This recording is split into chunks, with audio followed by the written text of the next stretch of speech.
On her first day at Jefferson High, Lila, a petite new girl, found herself the target of Derek, the school's reigning bully, who mocked her size and humiliated her in front of a jeering crowd, until Ethan, a quiet classmate fed up with the cruelty, intervened in a blaze of defiance. Hey fans, welcome to the channel. We've noticed that most of you love watching our videos but haven't subscribed. Please subscribe and like this video. It takes a sec, it keeps you in the loop, and helps us bring you more epic tales. Let's dive in. The air smelled of chalk dust and nervous sweat as Lila stepped into Jefferson High on her first day. Her sneakers squeaked against the polished linoleum, a sound that seemed to echo louder than the chatter of the bustling hallway.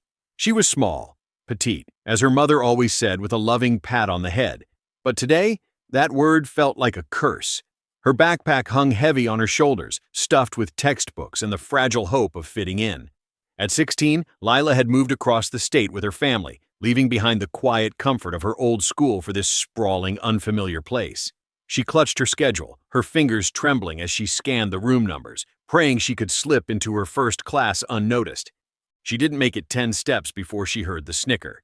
It came from a broad-shouldered boy leaning against a locker, his arms crossed and his grin sharp like a blade. His name was Derek, though Lila wouldn't learn that until later. He had a pack of followers, 3 or 4 kids who laughed too loud, their eyes glinting with mischief.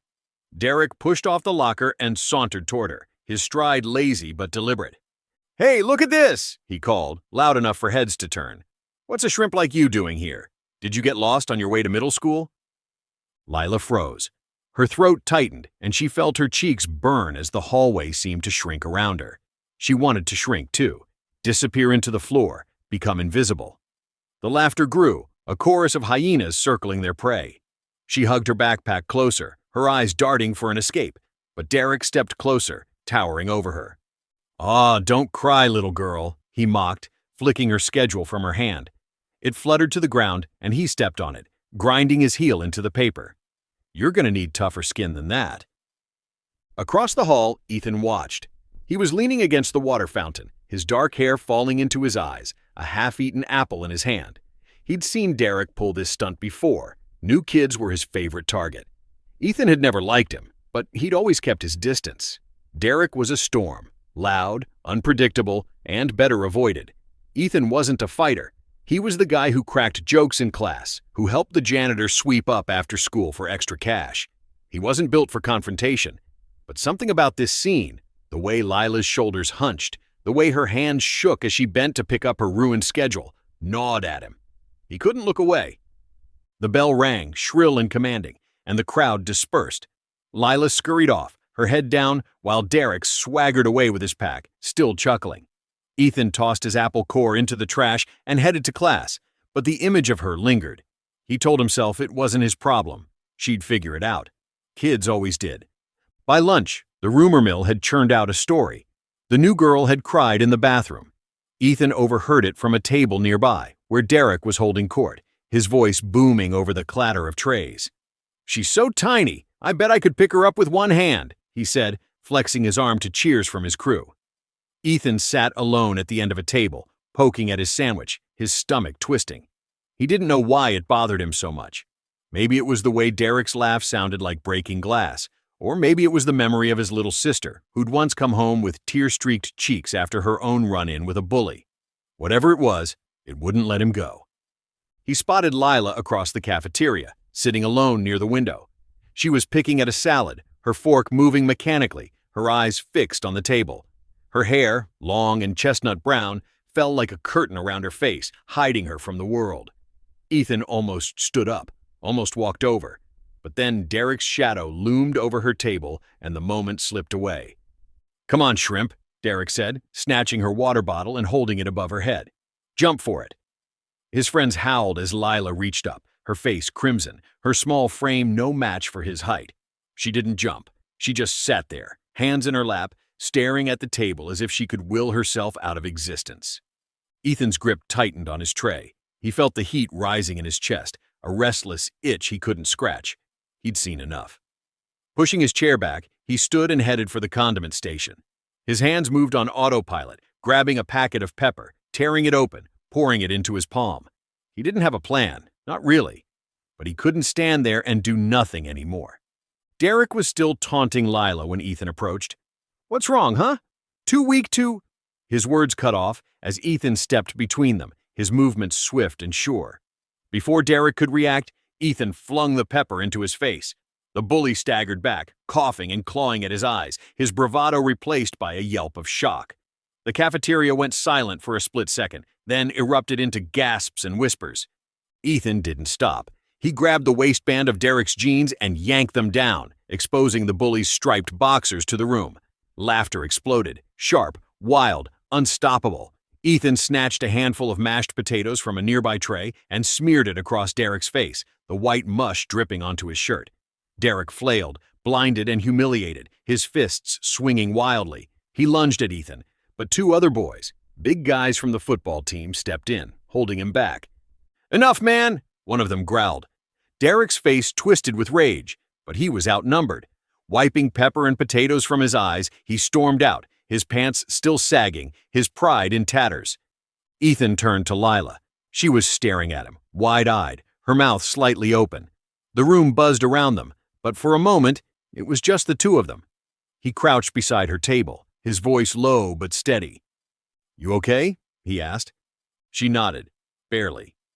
"You can't let him push you around," he said. "You're stronger than you think. Fight back, bravely. He'll stop if you do." He paused, then added with a small smile. "You've got a cool vibe, you know. Don't let him take that." Before she could respond, he stood and walked away, his heart pounding in his chest.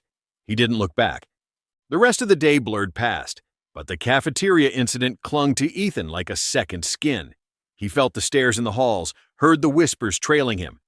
That's the guy who took down Derek. He wasn't sure how to feel about it. Part proud, part terrified. He'd never been the center of attention before, and he didn't know if he liked it. As he left his last class, he saw Derek waiting near the lockers. The bully's eyes were red-rimmed, his jaw tight.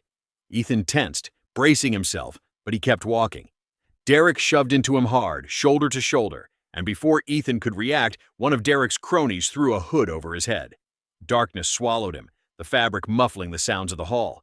He heard Derek snarl, "You're dead, punk!" and then a fist grazed his side. Ethan swung blindly, his knuckles connecting with something solid. Derek grunted, and Ethan ripped the hood off just in time to see the bully stumble back, clutching his nose.